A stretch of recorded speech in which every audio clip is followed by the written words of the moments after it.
তোমাদের সম্পর্ক যখন শুরু হয়েছিল তখন তাতে এত মধুরতা, এত সুন্দর চাহাত দুজন দুজনের মধ্যে ছিল।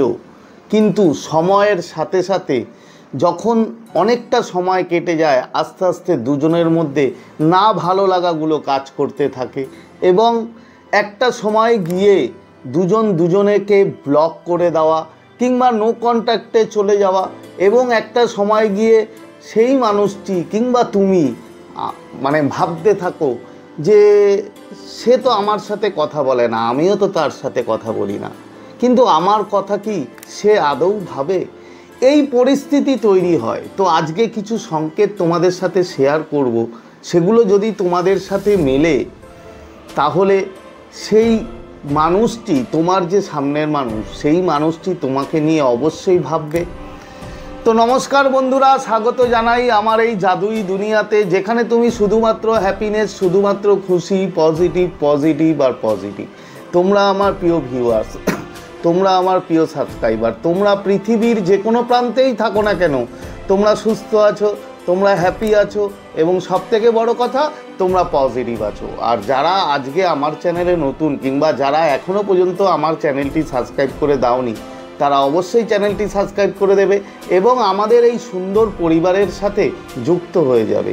আর ভিডিওটি ভালো লাগলে অবশ্যই কিন্তু একটা থামস আপ চাই। প্রচুর কমেন্ট করো এবং প্রচুর শেয়ার করো। তো চলো বন্ধু, ভিডিওতে যাই। দেখো, একটা মানুষের সাথে কয়েক বছর সম্পর্ক কাটানোর পর সেই মানুষটা যখন তোমাকে ছেড়ে চলে যায় কিংবা তোমাদের মধ্যে নো কন্ট্যাক্ট হয়, তখন বন্ধু অত সহজেই কিন্তু সেই মানুষটাকে ভোলা সম্ভব না। সেই মানুষটা আমাদের মনে, আমাদের খেয়ালে, আমাদের সাবকনশাস মাইন্ডে এমনভাবে বসে যায় যে বারবার তার ইয়াদ আসতে থাকে। এবার কথা হচ্ছে, সেই মানুষটাও কি তোমাকে সেমভাবে কি ইয়াদ করছে? যদি এমনটা হয়, যদি তোমার মুহূর্তগুলো, তোমার সাথে কাটানো মুহূর্তগুলো সেই মানুষটাকে ঘুমোতে না দেয়, তাহলে তার মধ্যে থেকে এমন একটা ভাইব্রেশন, এমন একটা এনার্জি বন্ধু রেজ হয় যেটা তোমাকে এফেক্ট করে। তো তার মধ্যে কি প্রথম সংকেত দেখো, প্রথম যেটা, তুমি হচ্ছে কোনো পার্টিতে আছো কি কোনো অনুষ্ঠানে আছো, কোনো জায়গায় মিটিংয়ে আছো, তুমি যেখানেই থাকো না কেন, এতটা পরিমাণে তুমি বিজি, এতটা পরিমাণে সেখানকার পরিবেশ হয়তো তোমাকে কোনো কিছু ভাবতেই দেবে না, এতটাই ব্যস্ত আছো, এতটাই আনন্দের মধ্যে আছো।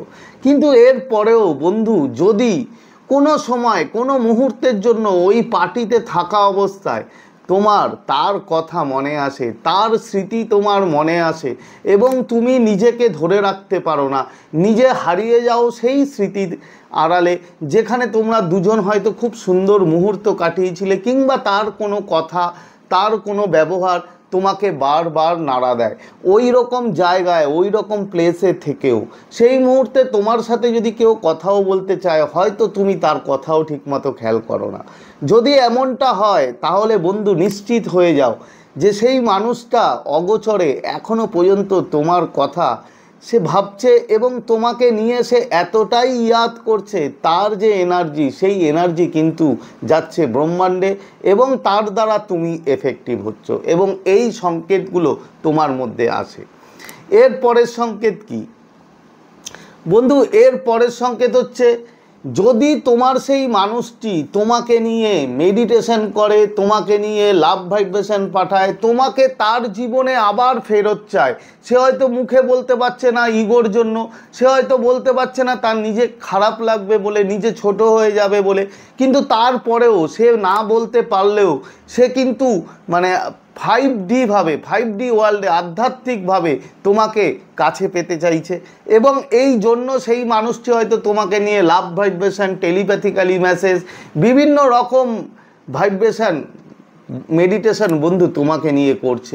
যদি এমনটা করে, তাহলে তুমি না চাওয়া সত্ত্বেও তার কথা, তার নাম, তার ডেট অফ বার্থ, তার ঘুরতে যাওয়া হয়তো তোমাদের কোনো প্লেস বারবার তোমার সামনে আসবে এবং তুমি যখনই সেই তার ভালো লাগা কোনো গান হয়তো তুমি শুনতে পাবে এবং তুমি তৎক্ষণাৎ হারিয়ে যাবে সেই গানে, যে সেই গানটা তো ওই মানুষটা খুব ভালোবাসতো।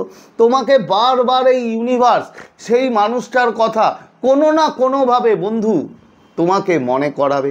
তুমি যতই ভুলতে চাও, তুমি যতই চাও না কেন যে সেই মানুষটাকে নিয়ে আর ভাববো না, কিন্তু তারপরেও সেই মানুষটার কথা ব্রহ্মাণ্ড তোমাকে এমনভাবে ইয়াদ দেবে, এমনভাবে মনে করাবে, তার কোনো কিছু দেওয়া গিফট, তার ভালো লাগা গান, তার নাম বিভিন্ন রকমভাবে, যা তুমি কল্পনাই করতে পারো না। যদি এমনটা হয় বন্ধু, তাহলে ভেবে নাও সেই মানুষটার রাতের ঘুম কিন্তু চলে গেছে, সে তোমার কথাই ভাবে। এর পরের সংকেত কি বন্ধু? এর পরের সংকেত, তুমি সারাদিন পরিশ্রম করেছো, সারাদিন কাজকর্ম করেছো, খুব বিজি ছিলে, কিন্তু বিজি থাকার পরও যখন রাতে তুমি ঘুমোতে যাও, প্রতিটা দিন এভরিডে যখন রাতের বেলা তুমি ঘুমোতে যাও, ঠিক ঘুমানোর আগে তুমি না চাইতেও তুমি মুহূর্তের জন্য হলেও সেই মানুষটার কথা তোমার মাইন্ডে আসে, এবং সেই মানুষটার মুখ, সেই মানুষটার ছবি, তার সাথে কাটানো হয়তো কিছু সময় তোমার কিছু মুহূর্তের জন্য হলেও তোমার মাথাতে আসে। তুমি ভাবো, যদি এমনটা হয়, তুমি না চাইতেও যদি এমনটা হয়, তাহলে বন্ধু ধরে নাও সেই মানুষটা তোমাকে নিয়ে এতটাই কনসার্ন, তোমাকে নিয়ে এতটাই সে ভাবছে, যা তুমি কল্পনাই করতে পারো না।